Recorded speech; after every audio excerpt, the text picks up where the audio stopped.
There's several psychic mediums who talk about how artists are never alone when they create. And I just assume that other artists have this experience. I don't know. I just know my experience where it just feels so just guided and supported and held.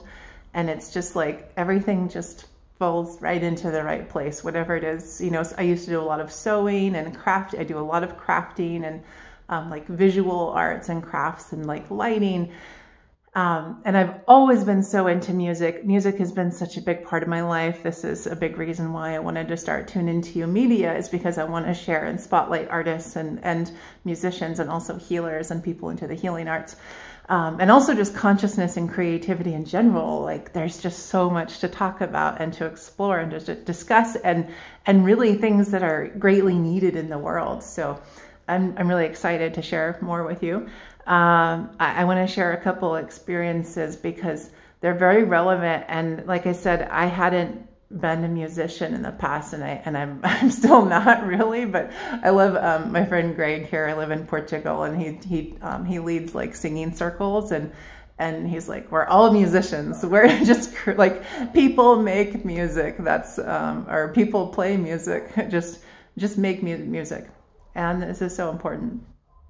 Sound and music is so cool and so fun to play with and so needed in the world. I think it's very uplifting. So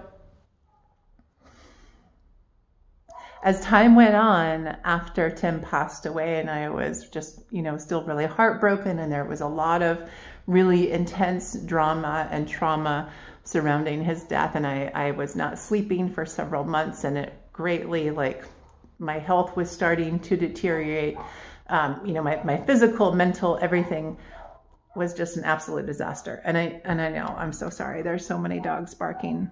That's just all the time where I am, all the time. So there's not much I can do about it. Sorry, folks. I wish I had better equipment. I don't have, like, I haven't worked in several months, and I have, like, I just don't have it. I had everything when I lived in Los Angeles. I have a light and I have my phone, and I obviously have lots of makeup because you know, I travel with that. So I had you know, been living in Los Angeles. This is when I met Avicii, and he passed away, and I was really devastated for several months. I ended up leaving Los Angeles, and I was having communication with Brit Hart. I met her on April 24th, 2018, and we would get together, and she would communicate Avicii for me, and once we started having conversations, it was clear that this was like a really significant, just because of what he was sharing and bringing through, and about me and all kinds of stuff. So he was seeing that I was so devastated, and like, I also just really wanted him to be at peace and for me to be at peace. Again, it wasn't even my intention to be communicating with him, but there was such a deep connection that happened immediately when we met. Even actually a few weeks before we met, I had very strong premonition dreams, and like this light from my heart just like pushing me and telling me things about him. Even when we were in person, there were things that I was getting and information that I was receiving that didn't make sense to me.